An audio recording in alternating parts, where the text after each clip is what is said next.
Capitalism can never stay home. It goes abroad.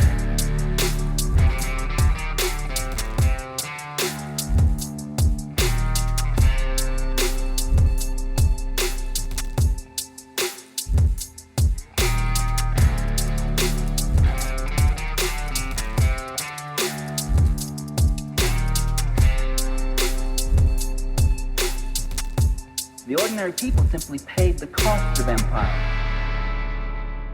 As we mentioned last time, King Leopold II was forced to relinquish his personal control over the Congo Free State. But obviously, just like his reign, this was no act of benevolence. The international outcry had grown too loud to ignore, and so the Belgian government stepped in, taking over the colony. But for the Congolese people, the nightmare was far from over. Under Belgian rule, the Congo became a corporate state. Rubber, ivory, and later copper, diamonds, and uranium flowed out of the colony, enriching Belgium while the Congolese people were left in poverty. Forced labor remained the backbone of the economy. The Congolese were compelled to work on plantations, in mines, and on infrastructure projects. Those who resisted were punished with fines, imprisonment, or worse.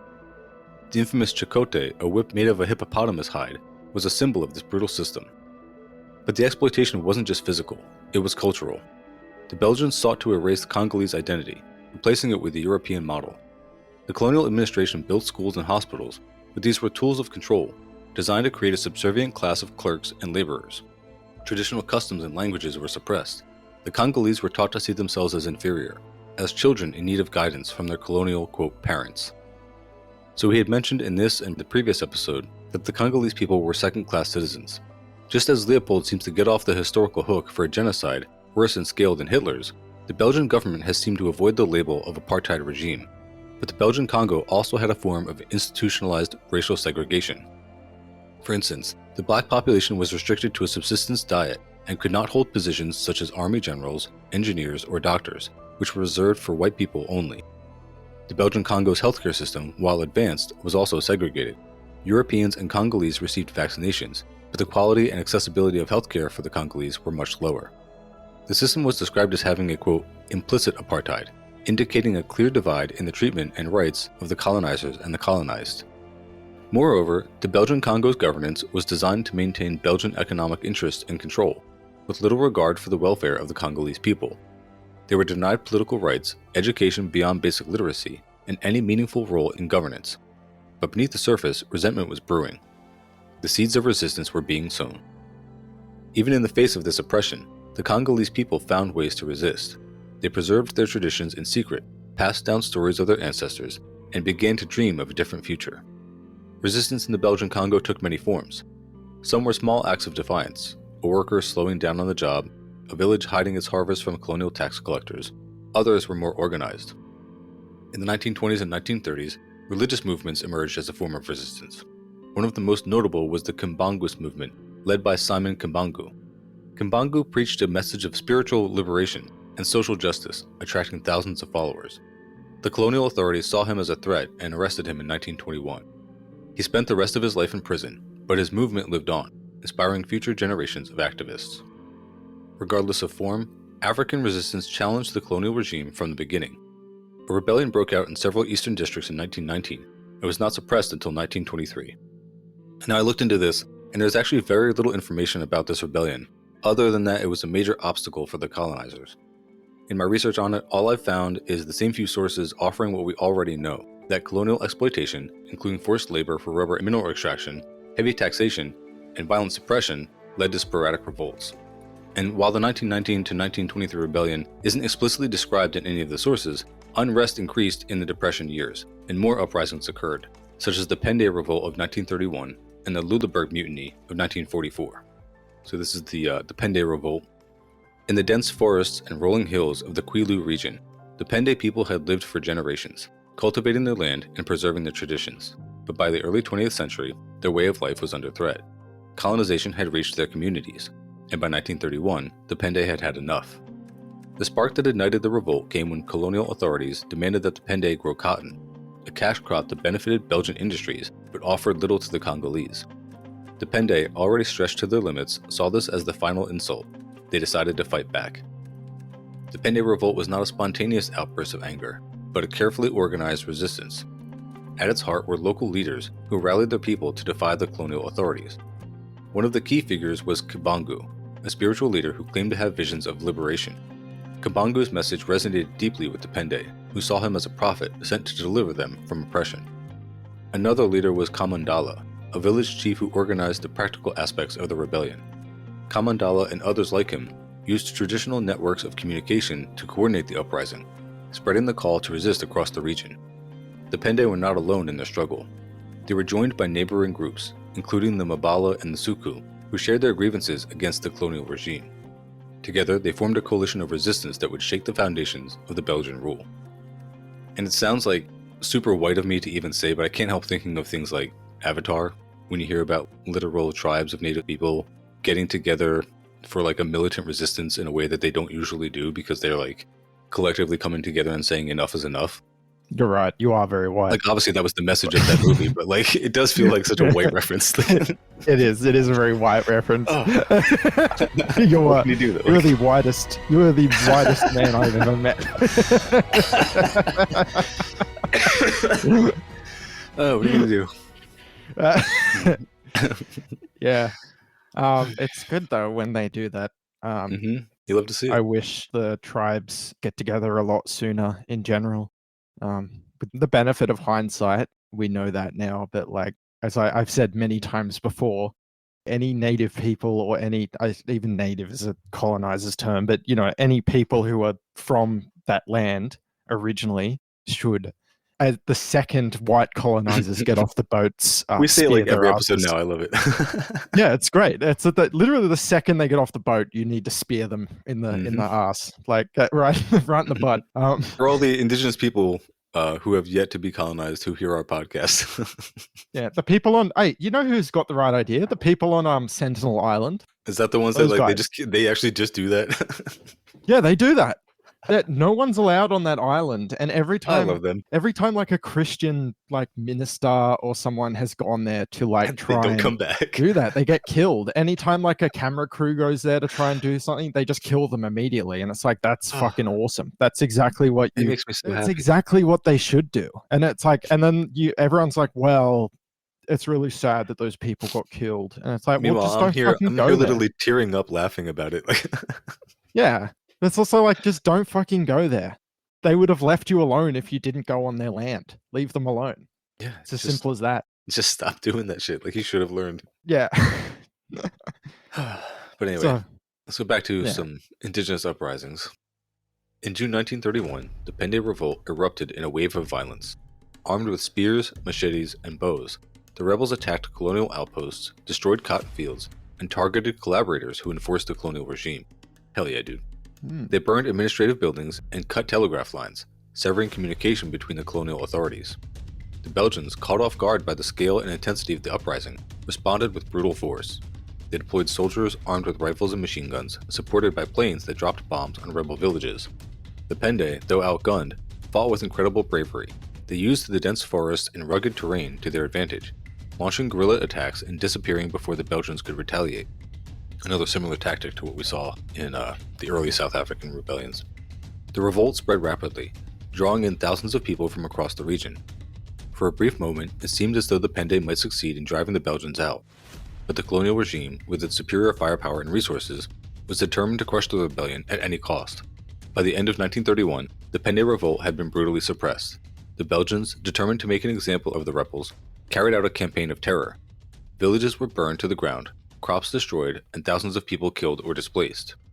The Belgians also imposed collective punishment on the Pende people, forcing them to pay heavy fines and provide even more labor as a form of reparations. In the aftermath, the Belgians implemented reforms to prevent future uprisings. They reduced taxes, improved infrastructure, and allowed limited participation in local governance. But these reforms were not born of benevolence. They were a calculated effort to maintain control. The Pende, though defeated, had forced the colonial regime to reckon with their resistance. And as I mentioned, there was also the Lüleburg Mutiny, a significant but often overlooked event in the history of the Belgian Congo. It was a rebellion by Congolese soldiers known as the Force Publique against their Belgian officers. This mutiny, which took place in the town of Lüleburg, now Kananga, in the Kasai region, was a direct response to the harsh treatment, racial discrimination, and poor conditions endured by Congolese troops.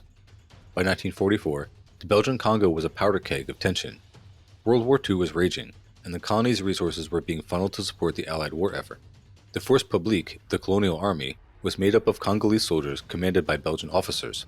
These soldiers were sent to fight in far-off battles, including Ethiopia and Burma, but at home, they were treated as second-class citizens. Congolese troops endured harsh discipline, racial discrimination, and poor living conditions. They were paid a pittance compared to their Belgian counterparts, and their families often struggled to survive. The war had also exposed them to new ideas about freedom and equality, fueling their resentment toward the colonial regime. In Lüleburg, a bustling town in the Kasai region, these tensions came to a head. The Congolese soldiers stationed there had reached their breaking point. The mutiny began on the night of February 20th, 1944. The immediate trigger was the arrest of a Congolese soldier who had protested against the mistreatment of his comrades. This act of defiance was the spark that ignited the rebellion.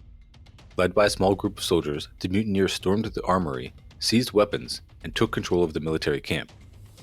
They targeted their Belgian officers who had long been the face of their oppression. The mutineers' demands were clear: better pay, improved conditions, and an end to racial discrimination. The rebellion quickly spread beyond the military camp. Congolese civilians, many of whom had their own grievances against the colonial regime, joined the mutineers.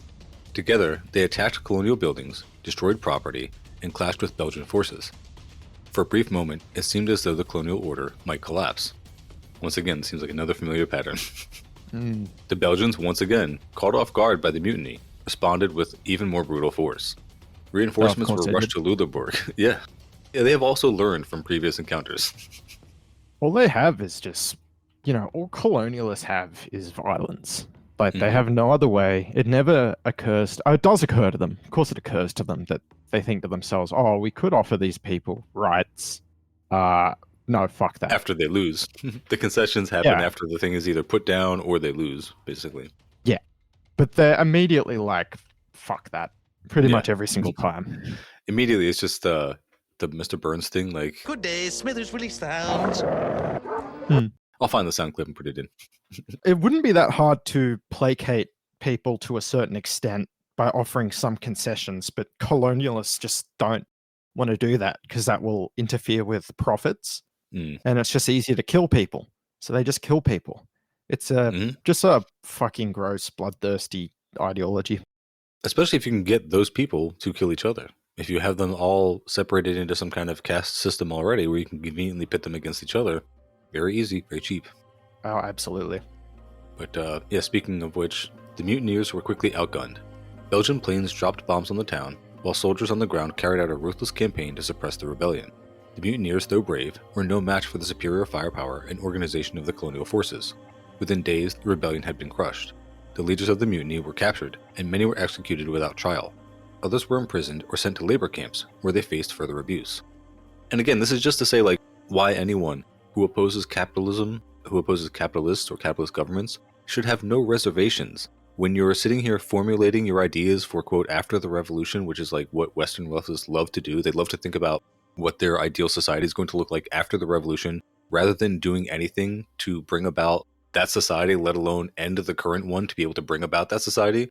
But they're so self-censorious that even in their fantasies that they're enacting online, they will talk about how they would not do things like put people into labor camps or execute them without trial because they don't want to be as bad as their oppressors. It's like, well, you're planning to lose. Like, they already have done those things to anyone who fights for independence, as we're reading, and they will continue to do that as long as the oppressed people let them do it. So even in your fantasies, you should not be so limited in your imagination that you're not going to do the same things as the oppressors because you're going to be as bad as them. It's like, maybe when you build up a worldwide regime of that, you can talk about being as bad as the oppressors, but simply doing that to your oppressors doesn't put you on that level.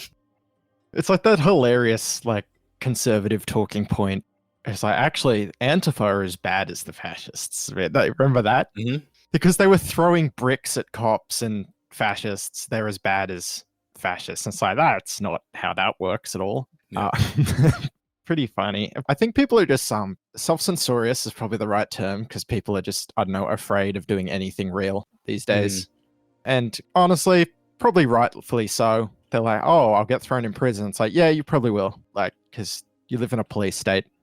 Lol. You live in a police state that doesn't have any kind of organized movement that could protect you or help you do anything significant. So you're left to do individualist action that's going to get you thrown in prison with no other consequence than that. Like, it's not going to actually do anything. It's just going to get you thrown into prison. Pretty much, yeah. It's like there's nothing really worth going to prison for Yeah. at the moment. I argue with people and they will tell me things that like there is some kind of like leftist movement and I'm wrong to say that there isn't. It's like, well, what is the movement in the West? It's like similar to the IRA or any of these movements that we're talking about on this podcast. The Black Panthers or anything. Like they don't exist. anything. Yeah. Anyway, that's quite enough of that tangent. Let me see. So Okay, so the leaders of the mutiny were captured and many were executed without trial. Others were imprisoned or sent to labor camps where they faced further abuse. The Belgians also imposed collective punishment on the town of Luleburg. Shocking. Yeah. Civilians suspected of supporting the mutiny were rounded up and punished, and the town was placed under strict military control. The message was clear: defiance would not be tolerated. The Luleburg Mutiny of 1944 was a short-lived but significant event in the history of the Belgian Congo. It exposed the deep-seated resentment and anger felt by Congolese soldiers and civilians alike. Though the mutiny was crushed, it left a long-lasting impact on the colonial regime. They improved pay and conditions for the Congolese soldiers and allowed limited participation in local governance. The mutiny also had a profound psychological impact. It showed the Congolese people that resistance was possible, even in the face of overwhelming odds. The mutineers, though defeated, had struck a blow against the colonial regime and inspired future generations to fight for their freedom. World War II, as I had mentioned, was also a turning point. As we'd mentioned, the Congo's resources were crucial to the Allied war effort, and thousands of Congolese soldiers fought for Belgium. But when the war ended, they returned home to find that nothing had changed. The promises of reform were empty. Because political associations were prohibited at the time, reformers organized into cultural clubs such as Abako in the 1950s. These were not mass movements, yet, but they laid the groundwork for what was to come. Abako initially focused on cultural issues, advocating for the rights of the Congo people, but it soon became a political force. The Congolese independence movement was not born in grand halls or through the decrees of distant rulers. It was forged in the hearts of the people who had endured decades of exploitation, violence, and humiliation. It was a movement that rose from the villages, the mines, and the plantations, where the Congolese people had labored under the weight of colonial oppression. It was a movement that began as a whisper, a quiet defiance, and grew into a thunderous roar that could not be ignored. Abako was established in 1950 as a tribal association for the Bakongo people, who inhabited the Lower Congo region. This area had a long history of resistance to colonialism, rooted in its pre-colonial heritage as part of the once powerful Kingdom of Congo. The movement gained momentum when Kasa Vubu became its leader in 1954, transforming Abako from a cultural organization into a political party. Under his leadership, Abako emphasized ethnic pride and sought to restore the cultural and political legacy of the Congo Kingdom. The party also aligned itself with the Kimbangist Church, which held significant sway among the Bakongo population and shared Abako's anti-colonial sentiments. So a little more about Joseph Kasavubu. The date and year of his birth is not certain, but it is believed to be around 1910. He was born in the village of Kumadizi in the Mayombe district of the Lower Congo region. Kasavubu was a member of the Bakongo ethnic group. Kasavubu did not know his father and lost his mother at the age of 4. He was raised by his older brother, who sent him to a nearby Catholic mission, where he was baptized in 1925.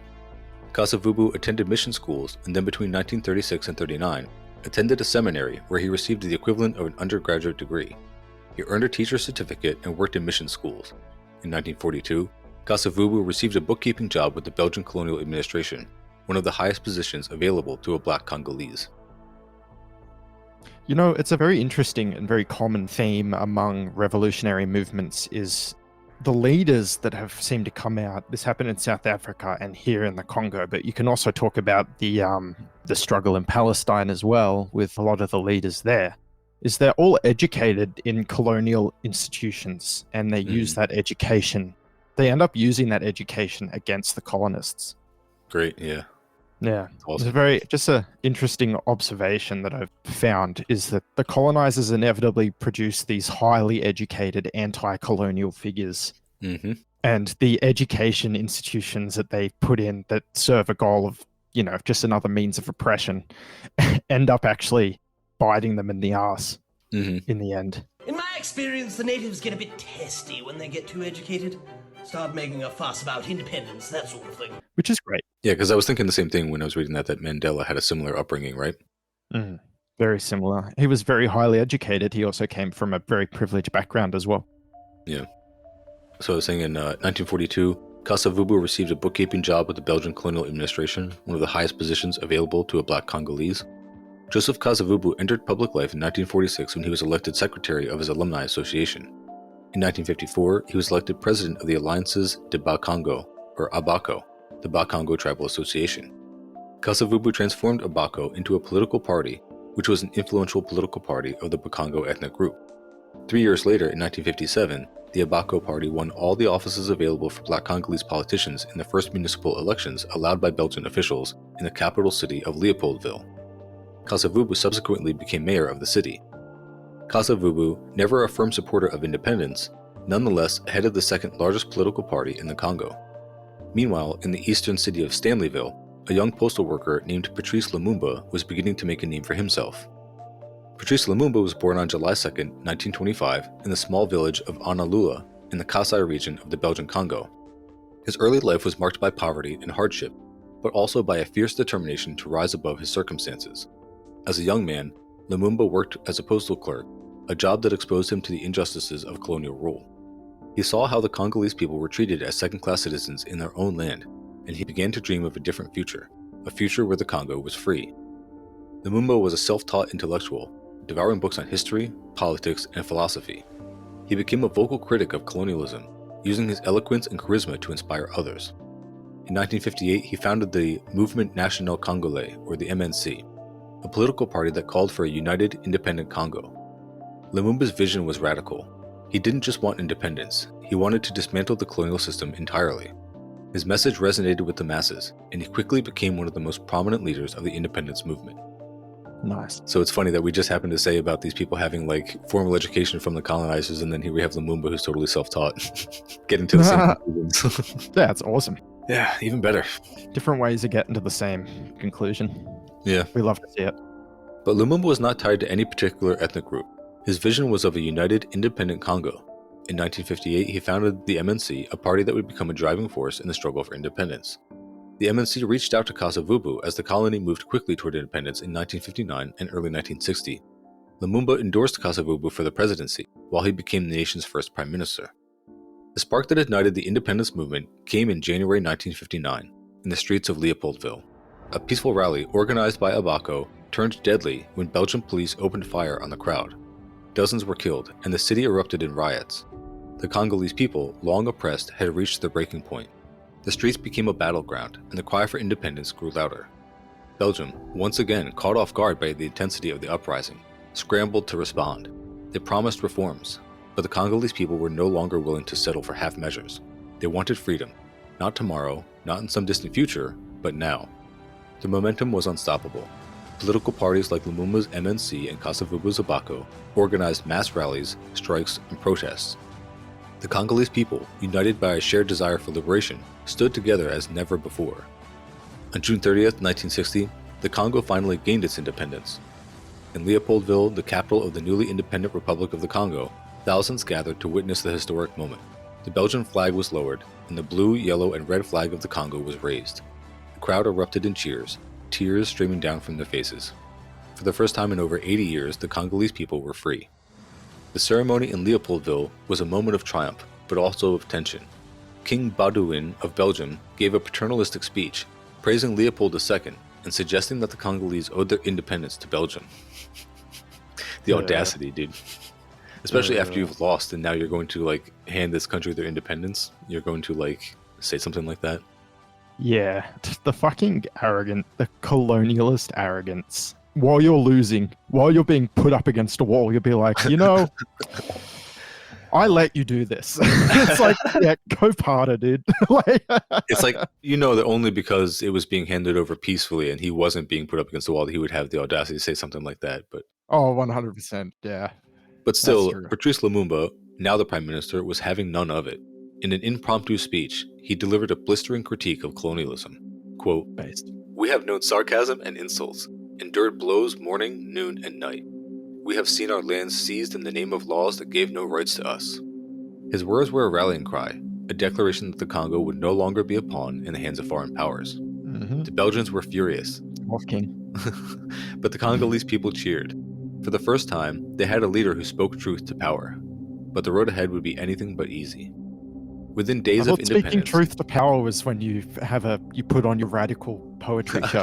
I thought that's what speaking It's when you truth's wear about. pink outfits and hold up little funny signs. Yeah. It's when you do an interpretive dance in front of like the halls of Congress. Oh fuck, man! I saw that dance. I was like, dance off a fucking cliff, dude. Like, Ugh. oh, gross. All right, but Lumumba's triumph was short-lived. Within days of independence, the Congo descended into chaos. The army mutinied, the province of Katanga seceded, and the country was plunged into crisis. Lumumba, determined to preserve the unity of the Congo, turned to the United Nations for help, but the UN's response What was the tepid. reason? Sorry, what was the reason for the mutiny? I don't know. In fact, you know what? We should bookmark it here, and then I will come in with next time with more background on the mutinies. Yeah, because you just said there was a mutiny after Lumumba took over. I was like, why did they mutiny? Were they all white or were they? Well, I can definitely expand on it more because I don't know. I didn't look into it further than that. I was just assuming that there was going to be some foreign influence and I was going to get into it next time because we were about to the end of my notes. Because what basically happens is that they get independence, but then there is immediately foreign influence, political crises, and instability that is very vague. But then who ends up taking power is Mobutu, who is a known CIA asset. And one of the quotes I do have that we will get into next episode is Mobutu claimed that his political ideology, quote, was neither left nor right, nor even center, which makes no fucking sense. But he was primarily recognized for his opposition to communism with the Francafrique region and received strong support, military, diplomatic, and economic, from the United States, France, and Belgium, given that fact. He also built close ties with the governments of apartheid South Africa, Israel, and the Greek junta. So, Yeah, okay. they get independence, and then immediately there is a bunch of disarray, instability, military coups, secessions that surrounds the whole government and prevents them from being able to form a good coalition. And then we'll tell you what happens to Lumumba next time, as if people who listen to the show don't already know, but it's not good. Awesome. All right, but I think we'll leave it there. And yeah, that was another fun one. Yeah, it was fun. All right, man. I will see you in the Discord. All right, talk to you later. Do we need another bus?